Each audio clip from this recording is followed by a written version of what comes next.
I'm leaving you for Jake. He's my future, Sarah spat, her voice sharp enough to cut through the hum of San Francisco's Soma district outside their loft's open window. Matt, 35, sat at the kitchen counter, his coffee mug warm in his hands. He didn't flinch. Good luck, he said, his tone steady, almost amused. His future's in my hands. Sarah's smirk froze as he slid a document across the counter. The lease to their loft, solely in his name. Her eyes widened, but she said nothing, storming out with her phone already buzzing. Matt, a financial advisor who'd built their life from late nights crunching numbers, had sensed Sarah's distance for months. Her PR job kept her out late, her laughter tied to texts she hid from him. He'd ignored the signs, hoping loyalty would outlast her restlessness. Now, her words confirmed what he dreaded. Jake, a slick-talking entrepreneur she'd met at a networking event. Matt didn't beg or shout. He sipped his coffee, letting her think she'd won. By midnight, Sarah hadn't returned. Matt opened his laptop, pulling up bank records. Small, sneaky transfers to an unfamiliar account. Jake's confirmed his suspicions. Sarah had siphoned thousands, likely for Jake's latest startup fantasy. Matt's jaw tightened, but he didn't call her. Instead, he dialed Lisa, his lawyer and college friend. She wants out, he said, voice low. I need to protect what's mine. Lisa didn't hesitate. Send me everything. Accounts, deeds, prenup. We'll lock it down. Matt spent the next hour emailing Lisa the paperwork. The loft, bought with his savings before their marriage, was his alone after a quiet refinance last year. Sarah didn't know. Their prenup, signed when her career was just starting, protected his assets. He found more. Emails Sarah forgot to delete, gushing about Jake's vision and promises of a glamorous life. Matt's stomach churned, not from betrayal, but from her naivety. Jake's ventures had a public trail of failures. Matt had checked. The next morning, Sarah waltzed in, expecting Matt to be a wreck. He was at the stove, flipping pancakes, calm as ever. Sleep well?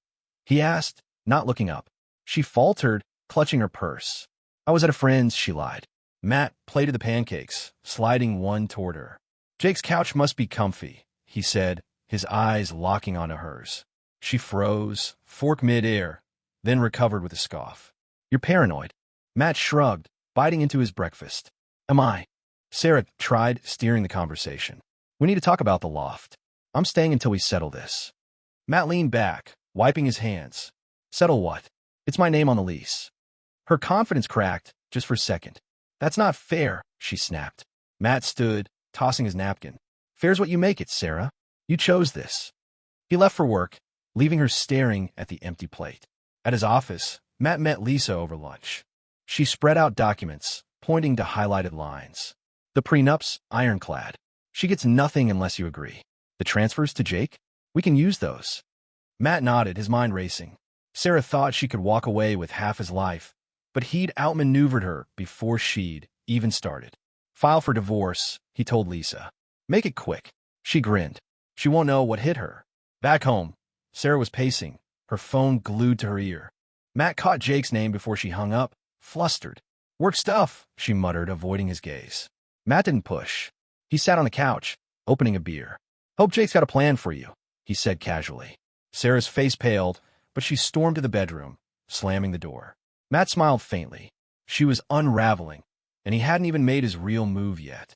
That night, he printed a bank statement, her transfers to Jake circled in red, and left it on the counter. He didn't need to say a word. When Sarah saw it the next morning, her hand shook. What is this? She demanded, voice shrill. Matt shrugged, grabbing his keys. Just some math. You're good at that, right? He walked out, leaving her to stew. Sarah's plan was crumbling, and Matt was just getting started. Sarah stood frozen in the kitchen, the bank statement trembling in her hands. Matt's circled proof of her transfers to Jake stared back at her, undeniable. She slammed the paper down, her voice sharp as she called after him. This doesn't prove anything. But Matt was already out the door, his car pulling away from their Soma loft. He didn't need her to admit it.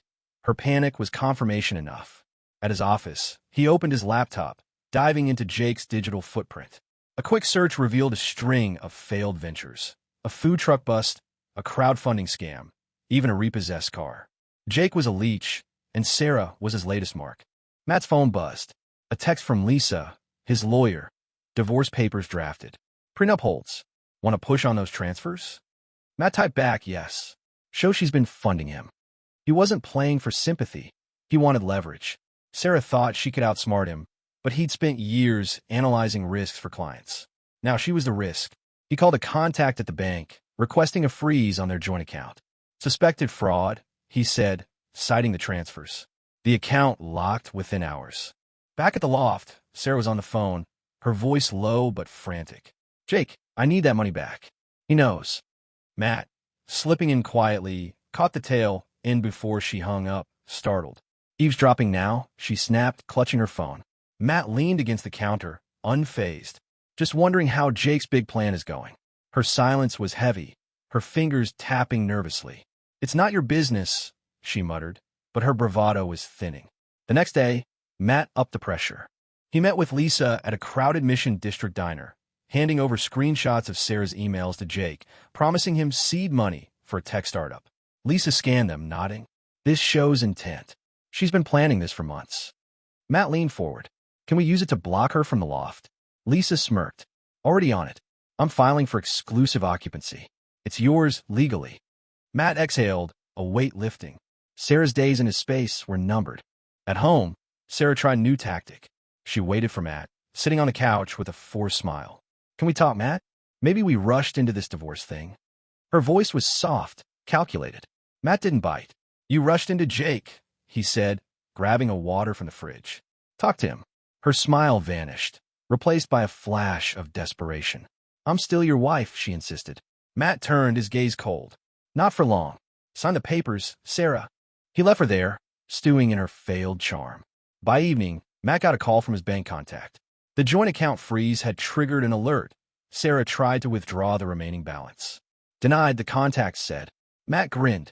She was scrambling. He checked his email. Lisa had sent a draft of the occupancy motion. If approved, Sarah would be out within days. He forwarded it to his property manager, ensuring the loft security system was updated. No more unannounced entries for Sarah. The next morning, Sarah's phone buzzed incessantly. Matt overheard her arguing with Jake. You said it was a sure thing, she hissed, pacing the living room. I can't keep covering you. She didn't notice Matt slipping out, but he caught the name of Jake's investor, a known con artist from Tech Forum bust. Matt texted Lisa, dig into Jake's latest pitch. Smells like fraud. If Sarah was sinking with Jake, Matt wasn't going to pull her out. That afternoon, Sarah confronted him, her voice shaking with rage. You froze the account? That's my money too. Matt met her glare. Our money, which you sent to Jake. She stepped closer, pointing. You can't control me like this. Matt didn't flinch. I'm not. The law is. He pulled out his phone, showing the occupancy motion. You've got 3 days to find a new place. Sarah's face drained of color. She stormed off, slamming the bedroom door. Matt didn't celebrate. He spent the evening transferring his personal savings to a new account, untouchable by Sarah. His phone pinged. A message from a colleague who'd crossed paths with Jake at a startup pitch. Guy's a fraud, the message read. Telling investors he's got a big backer. Sounds like your wife. Matt's grip tightened. Sarah wasn't just leaving him. She was bankrolling a con.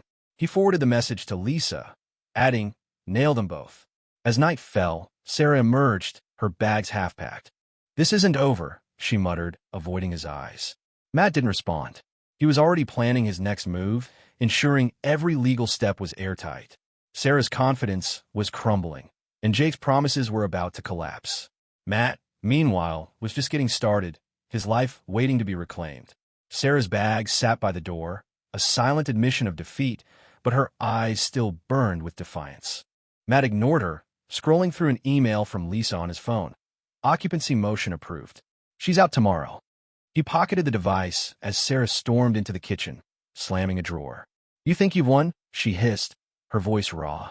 Matt met her stare, unflinching. I'm not playing a game, Sarah. You are. He turned away, grabbing his keys to meet Lisa at a downtown coffee shop. At the cafe, Lisa slid a folder across the table. Sarah's transfers to Jake Trace to a shell company. He's pitching a fake AI startup to investors. Matt's jaw tightened as he flipped through the evidence. Screenshots of Jake's emails, promising massive returns, and bank records linking Sarah's money to his account. She's complicit, Lisa said. We can flag this for fraud. Matt nodded. Do it. I want her out of my life, clean. He wasn't after revenge, just justice. Back at the loft, Sarah was on her phone, her voice a frantic whisper. Jake, they froze the account. I can't send more. She didn't see Matt enter, but her head snapped up when he dropped the divorce papers on the counter. Sign these by morning, he said, his tone flat. Or Lisa files the fraud report. Sarah's hand shook as she grabbed the papers, her bravado gone. You wouldn't dare, she muttered. Matt leaned in. Try me. He walked out, leaving her to stew. That evening, Matt got a call from his colleague, Alex, who dug deeper into Jake's scam. He's been blacklisted from 3 pitch events. Investors are suing him. Matt's mind raced. Sarah was tied to a sinking ship. He texted Lisa, pushed the fraud angle, linked Sarah to Jake's shell company. If Sarah thought Jake was her escape, she'd soon learn he was her anchor. Matt spent the night securing his assets, moving investments to a new brokerage Sarah couldn't touch. The next morning, a court officer arrived to enforce the occupancy order. Sarah stood in the doorway, clutching a suitcase, her voice trembling. This is my home, too. The officer handed her a notice. Not anymore. Matt watched from the hall, silent, as she gathered her bags and left, her steps heavy. He locked the door behind her, the click echoing like a final gavel. The loft was his again. Sarah didn't go far. Matt got a ping from a neighbor's security app. Sarah was spotted at a nearby motel, Jake's car parked outside. He didn't care where she went, but curiosity led him to check Jake's latest pitch online. A shaky video showed Jake fumbling through buzzwords, promising AI-driven profits. The comments were brutal. Scammer. Where's my money? Matt forwarded the link to Lisa, adding, he's done. Make sure Sarah knows. By noon, Lisa called with news. The fraud report's filed. Sarah's name is on it. She could face charges if she doesn't cooperate. Matt exhaled, relieved. What's next? Lisa's voice was sharp. She signs the divorce papers, or we escalate. Your call. Matt chose escalation. He wanted this over, no loose ends. He emailed Sarah a single line. Sign, or the fraud case goes public. Her reply came fast. Give me a day. That afternoon, Matt caught sight of Sarah outside a Soma bar, arguing with Jake. Her arms flailed as Jake shrugged, turning away. Matt didn't linger. He drove to his office, where Alex handed him a USB drive. Jake's investor list. Sarah's listed as a partner. She's in deep. Matt pocketed the drive, his plan solidifying. Sarah wasn't just leaving him. She was tied to Jake's collapse, and he'd ensure she faced the fallout. Back home, Matt found a note slipped under the door. I'll sign. Meet me tomorrow, 8 a.m., Mission Cafe. Sarah's handwriting was shaky, desperate. He tossed it aside, texting Lisa to prepare for the meeting. He wasn't naive. Sarah might try one last trick. He spent the evening reviewing the USB drive's contents. Emails where Sarah promised Jake unlimited funds from their joint account. She bet everything on a conman and lost. As night fell, Matt sat alone in the loft, the silence a stark contrast to Sarah's chaos. His phone buzzed, a text from Sarah. I didn't mean for this. Please, let's talk. He didn't reply. She made her choices, and he was done cleaning up her messes. Tomorrow, he'd close this chapter, his focus already shifting to a future without her weight dragging him down. Matt arrived at the Mission District Cafe at 7:50 a.m., ordering a black coffee and claiming a corner table. Sarah's note had promised a meeting, but he braced for a stunt. At 8:03, she walked in, clutching a manila envelope, her steps hesitant. She slid into the seat across from him, sliding the envelope forward. The divorce papers. Signed. Matt opened it, scanning her signature, shaky but legitimate. He nodded, pocketing the papers. Good. We're done. Sarah's voice cracked. Wait. Can we talk? Matt leaned back, silent, letting her squirm. She fidgeted, her fingers twisting a napkin. Jake's gone. Took what was left of my savings. Matt didn't react, though he'd seen it coming. Jake's scam had imploded. Online forums buzzed with angry investors outing his fake AI startup. Sarah's name was tangled in the mess, her partnership now a liability. That's not my problem, Matt said, sipping his coffee. Sarah's eyes darted away. I know. I lost my job. The PR firm fired me for missing client events. Matt stayed stone-faced. Her spiral wasn't his burden. Sarah pushed on, her voice low. I'm in a motel in Oakland. I can't afford it much longer. Matt cut her off. You chose Jake. You funneled our money to him. Lie with it. He stood, ready to leave, but Sarah grabbed his wrist. Please, Matt. One favor. A loan to get me through. He pulled free, his voice cold. Ask Jake. Her hand dropped, and she sank back, defeated. Matt walked out, the envelope in his pocket feeling like a victory. At his office, Matt handed the signed papers to Lisa. It's done, he said. Lisa skimmed them, nodding. Clean. The fraud report's still active. She could face charges if she doesn't cooperate with investigators. Matt leaned against her desk. Will it stick? Lisa smirked. Her emails to Jake are enough. She's on the hook unless she turns on him. Matt didn't care about her fate, only his freedom. He asked Lisa to finalize the divorce and secure the loft's title. That afternoon, Matt got a call from Alex, his colleague. Jake's in the wind. Skipped town after investors filed complaints. Matt wasn't surprised. He'd seen Jake's type before, charming until the money ran dry. Alex added, Sarah's name is all over his pitch decks. She's getting calls from lawyers. Matt thanked him and hung up, his focus shifting. He booked a weekend trip to Napa Valley, craving open skies and a break from Sarah's chaos. Back at the loft, Matt noticed a new voicemail from an unknown number. It was Sarah, her voice trembling. Investigators contacted me. They think I'm part of Jake's scam. I didn't know, Matt. A pause, then a sob. Help me. He deleted the message. She tied herself to Jake's lies, and he wasn't her lifeline. He texted Lisa, let the fraud case roll. I'm out. Her reply was instant. Smart move. You're clear. The next day, Matt hired a moving company to pack Sarah's remaining belongings into storage. He sent her a text with the address and key code, nothing more. She didn't respond. He changed the loft's locks again, ensuring no surprises, and installed a new security camera. The space felt lighter, like it was finally his. He spent the evening browsing photography courses online, signing up for one starting next month. A new passion was calling, and he was ready to answer. By evening, Alex forwarded a news article. Local startup fraud bust. Investors demand answers. Sarah's name appeared as a key backer. Matt skimmed it, unbothered. She'd gambled on Jake and lost everything. Her job, savings, reputation. He, meanwhile, was rebuilding. He called a friend, Emma, a graphic designer he'd met at a networking event. Up for a drink this weekend? He asked. Her laugh was warm. Only if you tell me about that Napa trip. Matt smiled, feeling a spark of something new. As night settled over Soma, Matt stood on his balcony, the city's hum below. Sarah's world was collapsing, but his was opening. The divorce was nearly final, his assets secure, and Jake's scam was her problem now. He didn't need to gloat. Her choices had buried her. Matt sipped a beer, his thoughts on Napa's vineyards and a life he was crafting one deliberate step at a time. Matt sipped coffee at a Napa Valley winery, the rolling hills stretching before him. His phone buzzed, Lisa's name on the screen. Divorce finalized.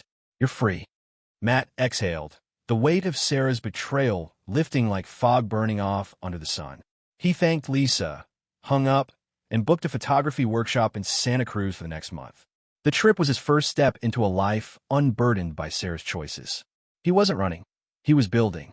Back in San Francisco, Sarah's world unraveled further.